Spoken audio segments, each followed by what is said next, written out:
Washington and Tehran have clashed over the nuclear issue, and strong statements were made at the UN platform. Iran has directly revealed its plans, and Putin has pledged that Russia will stand with Iran. Iran has also been heard expressing gratitude to Russia. The German government has fallen out with Trump, saying that America is being humiliated, and there are even reports suggesting that the leadership may step down. Donald Trump's response is being awaited. It is being said that this situation could not only affect relations between the two countries, but also further endanger the alliances between Europe and the United States. President Trump is saying, "Call me if you want," while Russia's support for Iran is being anticipated. Peace be upon you, dear respected family of Unenclad Geopolitics. I invite you with us as we explain these issues into details. Iran has reportedly set aside the nuclear issue for now and introduced a new peace proposal concerning the Strait of Hormuz. Iran's foreign minister has presented a new diplomatic plan aimed at reopening the Strait of Hormuz and establishing peace in the region, directed at regional countries and international actors. It is indicated that the minister's diplomatic visit over the past 72 hours in Pakistan, Oman and Russia were aimed at gaining collective support for the new plan. The main focus of the proposal is to reopen the Strait of Hormuz and separate security issues from nuclear negotiations. The minister met President Vladimir Putin in St. Petersburg and also traveled twice to Islamabad within 2 days. In Muscat, Oman high-level security officials from several countries participated in discussions focused mainly on maritime security and regional peace guarantees. Iran has presented a recent proposal to Pakistan aimed at stopping conflict with the United States, and Pakistan is acting as a mediator between Tehran and Washington. Whilst Iran is willing to ease tensions in the Strait of Hormuz, it prefers to postpone negotiations for the nuclear facility.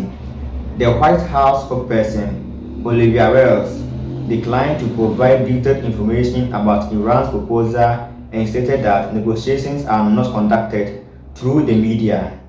She emphasized that any agreement must prioritize the interests of the American people and ensure that Iran does not obtain nuclear weapons. Iran's diplomatic efforts appear to focus on applying measures through regional and international actors rather than engaging in direct negotiations with the United States. During meetings between Iranian officials and Putin, discussions were held on how to manage the crisis in the Middle East.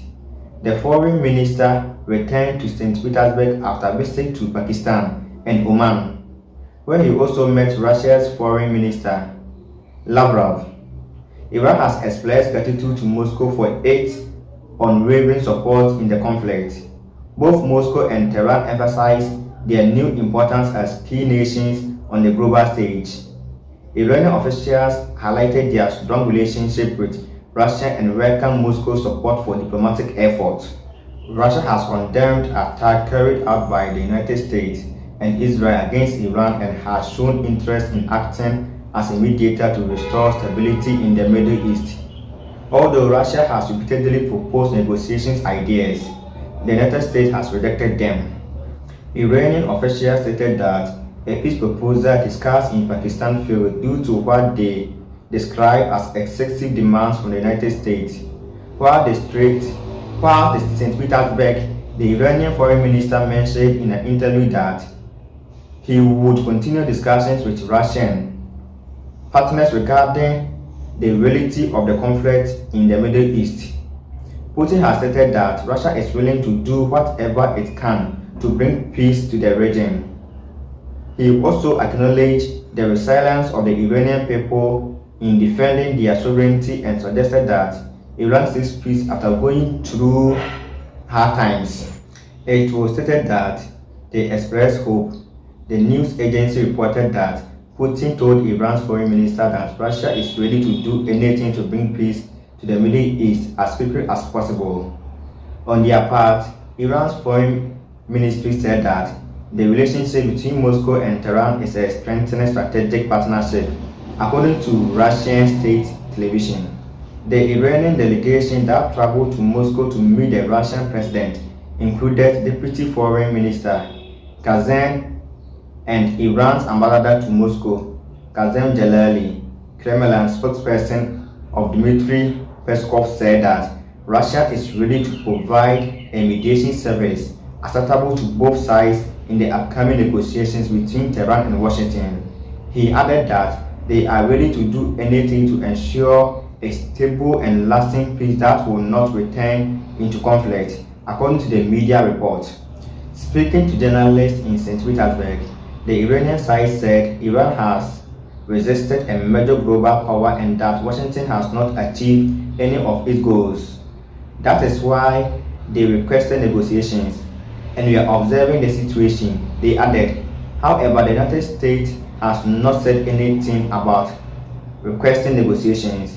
A senior Iranian diplomat said that the war has shown that Iran has strong friends and partners like Russia.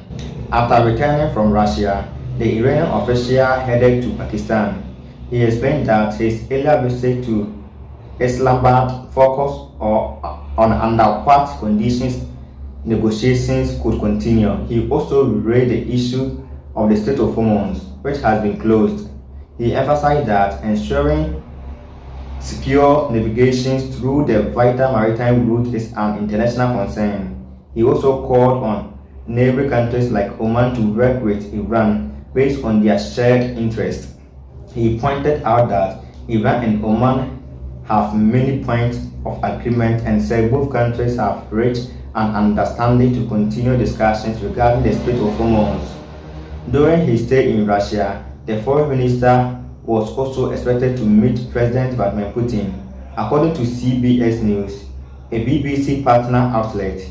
He described his visit to Pakistan as very productive and said its focus on establishing a framework that could sustainably address the war affecting Iran. At the United Nations platform, Iranian and American officials entered into a heated exchange regarding Iran's nuclear ambitions during the opening of Nuclear Non-Proliferation Treaty Review Conference. The tension between the two countries is expected to continue throughout the 4-week conference. The dispute was triggered after Iran was elected as one of the conference vice presidents. Iran secured this position with the support of the non-aligned movement, which includes 102 developing countries. At the conference, the United States opposition was supported by Australia, the United Kingdom, and others, while France and Germany expressed concern over Iran's selection. Russia, on its part, defended Iran and rejected the criticisms. The United States representative said that a country showing disregard for the nuclear obligations being elected as vice president of the conference deeply shocked the Trump administration. Iran's ambassador to the UN in Vienna, Reza Najafi, rejected the US statement entirely, calling it baseless and politically motivated. A US official stated that President Donald Trump is not satisfied with the proposed deal because it does not address Iran's nuclear program. Quoting Trump, the official said he doesn't like the proposal. The president had earlier held discussions with his top national security advisors on the issue. The conflict between the United States and Iran remains unresolved, and as a result, oil supply from the region has decreased. According to sources, the proposed negotiation plans aims to postpone discussions on Iran's nuclear program until the war ends and tensions affecting commercial shipping routes in the Gulf are resolved. Washington, however, maintains that the nuclear issue should be addressed first and has not shifted from their position. Efforts to reduce tensions between the United States and Iran are still ongoing. according to sources from Pakistan, which is acting as a mediator. However, Trump cancelled a plan to visit by his special envoy, Steve Witkoff, and advisor, Gerald Kushner, to Islamabad this weekend. Hope that the peace effort will restart have once again. It has been gradually fading. If you want, call me, said Trump. The US President Donald Trump, following the breakdown of the peace negotiations that had been taking place with Iran, added that if Iran wants an agreement, they should contact him by phone. Following the cancellation of Trump's delegation's planned trip to Pakistan, face-to-face diplomacy has been completely halted. After this, the Iranian Foreign Minister Abbas Araghchi traveled to Russia on Monday and held talks with President Vladimir Putin. After his meeting with President Putin, Abbas Araghchi told Russian national media that Iran is standing firm against what he described as the world's biggest pressure. He added that because the United States has not achieved its objective, Trump is now requesting negotiations and Iran is considering it. President Vladimir Putin, on his part, acknowledged the Iranian people's struggle for independence and reaffirmed that Russia will work to protect Iran's interests and those on the region. Putin also mentioned that he had received a message conveying good wishes from Iran's new supreme leadership, following earlier attacks in which senior figures were killed or injured.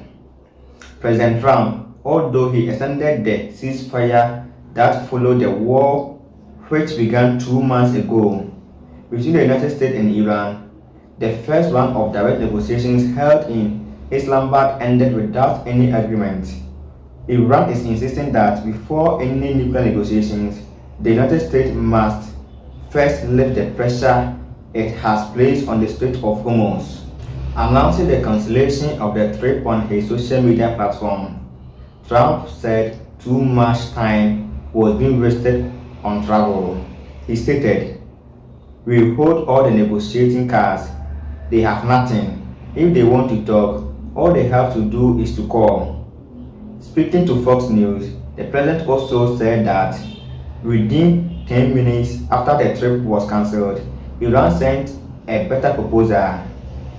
He further stated that the sanctions imposed by the United States and putting heavy pressure on Iran by cutting off the official revenue it earns from oil sales and limiting its ability to store processed oil due to the closure of the Strait of Hormuz, which handles a significant portion of the world's oil and other goods. Global oil prices rose on Monday, reaching around $77 per barrel. Past gas line prices in the United States reached about $14.1 per gallon. Iran is expected to hold discussions with its national security advisors regarding Trump and the Strait of Hormuz issue, while the White House spokesperson has refrained from commenting on this sensitive diplomatic matter. In other regional news, ceasefire agreements between Israel and Lebanon have come under serious strain. Lebanon's health ministry reported that 14 people were killed in Israeli airstrike carried out on Sunday. Israel described the strikes as self-defense measures aimed at preventing planned terrorist attacks, while Hezbollah, which is supported by Iran, warned it may take retaliatory action. The Israeli military confirmed that the strikes extended from Benkai Valley to other parts of southern Lebanon. Iran's new peace proposal aimed at stopping the war between the United States and Iran and reopening the Strait of Hormuz, which is critical to the global economy, is currently being carefully reviewed by President Donald Trump and his national security team. Although Iran has proposed ending the war and reopening the Strait of Hormuz, it wants to delay nuclear negotiations for an unspecified period. It is reported that Trump is consulting closely with his top advisors at the White House. If negotiations in Pakistan do not resume, There are speculations that once the temporary ceasefire expires, orders could be given for fighting to resume.